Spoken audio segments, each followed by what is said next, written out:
Hi, my name's Khmeryoga Khmer. I'm the editor and publisher of the yogalunchbox.co.nz and also the author of 40 Days of Yoga, Breaking Down the Barriers to Home Yoga Practice. And that's what I'm here to speak to you about today. So more tips and tricks on how you can make home yoga practice a part of your regular life. So that means a daily practice. Today we're going to look at a technique that I like to call the anchor. So anchoring your practice. So what is an anchor? An anchor is an aspect of practice that you decide that you're going to do, and you will do it every single day of your 40-day practice. Okay? So an anchor is always the same no matter what. And this can be really useful because when we're doing our 40-day practice, one of the things that I look at is that it's difficult in our lives to sometimes commit to the same time of day. It's difficult sometimes to even commit to the same length of time. So I suggest that you work your practice in wherever you can, however you can. And that can mean that we practice at different times, for different lengths of times, and sometimes in different places. So there can be a lot of movement and a lot of inconsistency. Choosing to work with an anchor gives you one thing that is always the same no matter what, and that has valuable benefits. Okay, that consistency helps to give you something to anchor yourself. Okay, so there is that real sense of everything else can be changing, this remains the same. So an example of an anchor might simply be starting your practice with 5 sun salutations. Okay, that's a great example of anchoring. You might decide that you always end your practice in bridge pose, twist, and shavasana. So that's another great anchor. That particular one will anchor the end of your practice. You might decide that no matter what, you're always going to do alternate nostril breathing, maybe 9 rounds. You may decide that you are always going to do 10 minutes of meditation. So that is an example of an aspect of practice which anchors your whole practice. Now, the key thing is that the anchor is not your whole practice. All you do is the anchor. That's all you've got time for. It's all you can fit in. It's like, okay, I'm just going to do my 5 sun salutations.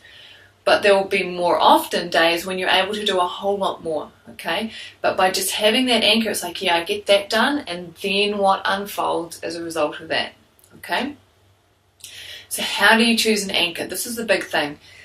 Choosing an anchor, like, it's important, but don't get too hung up on it at the same time. Okay, there's no really wrong answer here. Okay, and you can always change it. If you decide to do an anchor and it's really not working for you for some reason or other, you know what? Just let it go. Finish your 40-day practice doing whatever it is you need to do, and then on your next 40-day practice, choose a different anchor. Okay, so don't get too hung up on there being this perfect right anchor that's going to make everything amazing. Okay, that's the first thing. Second thing, when you choose an anchor, the first thing I would look at, that I would look at would be, what are you avoiding in your practice? Okay, what is it that scares you a little bit? What do you not like to go into? What are the things that you do in class, but when you come home and do your home practice, you never do? I would start right there. I would make a list of those things that you're avoiding and look at them and go, why am I avoiding that? And you will know some of those practices or aspects of practice you may be avoiding because they're just not right for you. Okay, perhaps you've got an injury or an illness, or for whatever reason, they're not right. So leave those ones aside, but you will know the ones that you're avoiding because you don't like them, they make you feel uncomfortable, they make you feel weak, they make you want to cry, maybe they make you feel nauseous. Those are the ones that you want to look at and go, should I make one of those my anchor? Okay. Number 2, another aspect to consider when you're trying to decide on an anchor, what do you need for balance? Okay, so ultimately yoga is something that harmonizes us and brings us into balance. So when we get on our mat, we want to be doing a practice that, an example for me is I have had chronic back pain in my past, and at times my back needs a little bit more support. So for balance, I may need to do things that support my spine. Okay, so that's an example of choosing an anchor that supports your spine. So I might decide, right, every single time I practice, I'm going to do cat's breath, and I'm going to do a half downward dog, and I'm going to do child's pose, and I'll do them in a specific order, and I will do maybe 2 or 3 rounds of that specific order, that little sequence, and that's my anchor, because I know that those 3 postures put together do wonders for my spine. Okay, so we're looking at what do we avoid, what do we need for balance. And between those 2 things, you will find something that maybe even meets both of them. something you're avoiding that you need for balance. Okay, that would be your optimum anchor. The third thing to think about though, when you're choosing an anchor, think small. Okay, it doesn't have to be big, it doesn't have to be long. I'm not saying your anchor is going to be this 60-minute amazing sequence of, standing asana. No. Your anchor ideally will be something that will only take between sort of 7 to 11 minutes to do. Because if you're going to be doing it every single day, you want it to be a manageable chunk. So on those super busy days when life just gets away on you, at the end of the day at 10:30 at night, you can still think, oh my God, I have to do my anchor, I have to do my practice. Your anchor's only 7 minutes long. You can do it, you're done, and you can go to bed at 10:38. Okay? So think small. Doesn't have to be big, 7 to 11 minutes long. So that's how you would choose an anchor. Okay, look at what you're avoiding, look at what you need for balance, and think small. So a little bit more though about the anchor. Think of it like this. When I talk in my book 40 Days of Yoga about yoga itself, I really try to sort of break open your ideas of what yoga is so that you're not perceiving it as 90 minutes of physical postures, because having that idea that that's what a home yoga practice is can actually stop us from having a practice. So I want to break it open and make it far more spontaneous, far more fluid, and be all about what it is that you need in the moment, what feels good. The danger of that though is that with all of that sort of spontaneity and fluidity, etc., you can just bounce around and do this on this day, and you'll do that on that day, and then you might do that over there the next day, and your practice can kind of be all over the show, alright? So having an anchor gives you a container with which to hold your practice. Think about water, okay? If you've got no container for water, there's no container at all, and you just pour it out, okay, it is just going to go everywhere, all over the floor. It'll spread out as thin as it possibly can, and it will evaporate very quickly. If, however, you put water into a container, be it a sink or a cup or a bowl, that container will hold the water, and then the water is of some use because it's contained, and you can use it for something. You can wash your dishes in it, you can drink it, you can make soup out of it. Okay, you can't do that if that water is dispersed all over the ground. So in that way, the anchor provides a container for our practice, okay, and literally a container for us. That other benefit of consistency is that you can't avoid it. Okay, so that means that on those days when you really do not want to do your 5 sun salutations because you can't be bothered, there's no there's no arguing with the mind. There's no reasoning. There's no I'll just do something else instead. You've made the commitment.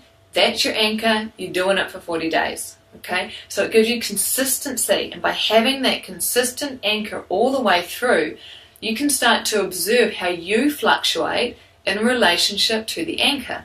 So the anchor is always the same, but your experience of the anchor is different because you are different. Okay, so it starts to give us something to notice. It's like, oh wow, sun salutations really looked different yesterday. They felt different. Today they feel like this. Don't change. They are the same every single time. What's changing is you, your body, your mind, your experience, your relationship to the sun salutation.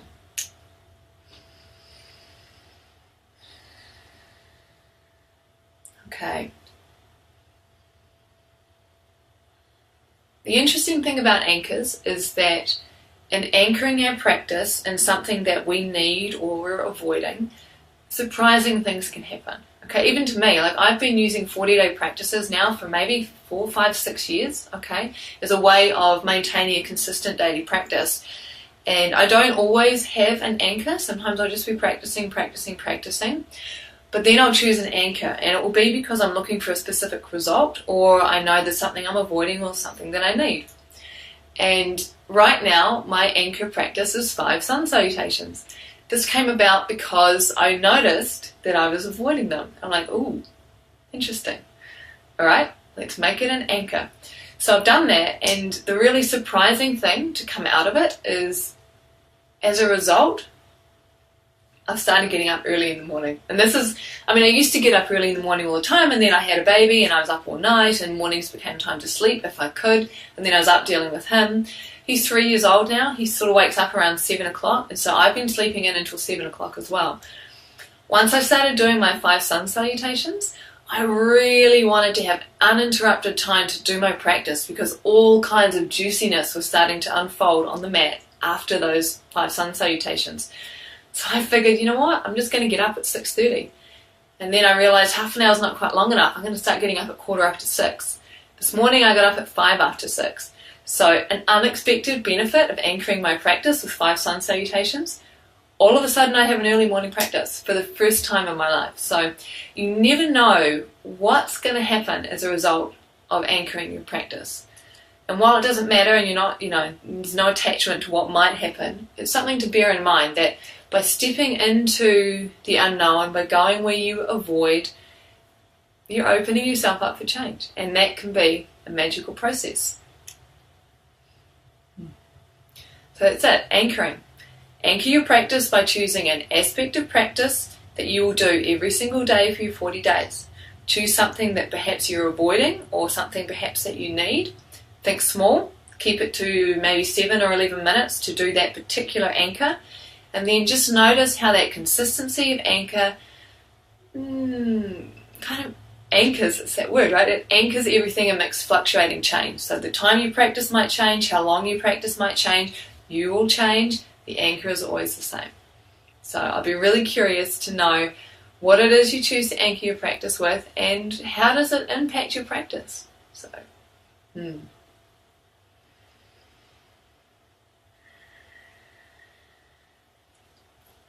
enjoy.